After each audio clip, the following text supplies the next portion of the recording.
జగన్మోహన్ రెడ్డి గారు తన ప్రభుత్వంలో పేదలకి మంచి జరిగితేనే ఓటేయండి అన్నాడు. అంటే ఎవరికి మంచి జరగలేదు అసలు. మంచి జరుగుతుంది అంటే అతను చేసేవాళ్ళు అతను చేశారు, అతను చేసిన ఆయన చేశాడు. ఇక అది వేరే గతం, అది మనకు అనవసరం. అది ఆయన చేసిన తప్పు ఏంటంటే అసలు ఈ ఇసుక అనేది ఇదివరకు అసలు ప్రభుత్వంలో మామూలుగా వీడు వేరే అండి వీళ్ళు ఎవరు వస్తున్నారన్న సెసలోళ్ళు అనేవాళ్ళు ఇదివరకే టీడీపీ ప్రభుత్వంలో సెసలోళ్ళు అనేది ఎక్కడ తెలిసేది కదా. అలా వాళ్ళు ఎవరు పట్టుకునేవాళ్ళు కాదు. ఈ ప్రభుత్వంలో సెసలు వస్తాం, డైర్లు వేసుకొస్తాం, లింగిలు కట్టుకొస్తాం, ఇది చేసుకొస్తాం. ఇట్లా పట్టుకుని నాన్న బాధలు పెట్టి నాన్న ఇది చేసేసి రకరకాలుగా ఇది చేసేసి ఇసుక నాశనం చేసేసేవాళ్ళు. ఆయన ప్రభుత్వంలో ఒక పోలీసు వాళ్ళని అడ్డం పెడితే 100 రూపాయలు 200 ఇస్తే, లేదు 500 ఇస్తే అడుగులు చేసేవాళ్ళు. ఇట్లా ఉండేది కాదు.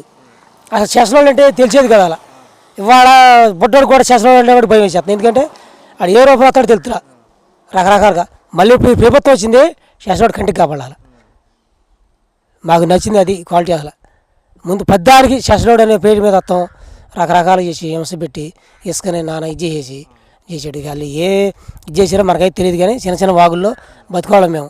మమ్మల్ని కూడా రకరకాలుగా పెట్టేసాడు. అది చివరి ప్రశ్న. చంద్రబాబు నాయుడు గారు అన్నా క్యాంటీన్లు ఏర్పాటు చేశారు, తర్వాత జగన్మోహన్ రెడ్డి అన్నా క్యాంటీన్లు తీసేసాడు. పేదవాడి దగ్గర అన్నం లాగేసినట్టు చేసినట్టు ప్రణీతి. మళ్ళీ ఇప్పుడు అన్నా క్యాంటీన్లు ఏర్పాటు చేస్తున్నారు. దీన్ని ఎలా చూడవచ్చు? మంచి పద్ధతి అన్న ఇది. అన్నా క్యాంటీన్లు అంటే లేనే ఉండప్పుడు ఏ కొడతా నేనే ఉండా టౌన్కి వెళ్తా, నెగిటి డబ్బులు ఉండవు. 5 రూపాయలు పెడితే భోజనం ఉంది. అదే అలా అయ్యాలి అయితే లేదుగా. అలా 100-200 కావాలి. వాళ్ళ భోజనంకి వెళ్ళాలి 100-200 కావాలి. మరి అది లేదుగా. వాళ్ళు బంగారం కాబట్టి దేవుళ్ళలాగా ఆయన్ని మొక్కొచ్చు. అలా